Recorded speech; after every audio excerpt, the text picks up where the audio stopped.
आईश आईश आईश आईश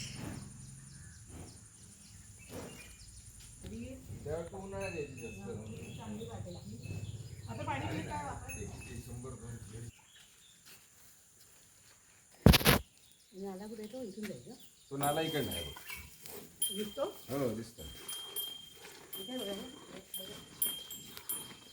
जायचो ना आम्ही माहिती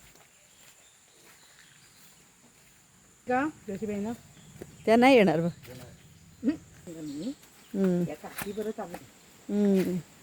मस्त आणि एकदम स्वच्छ आहे ना.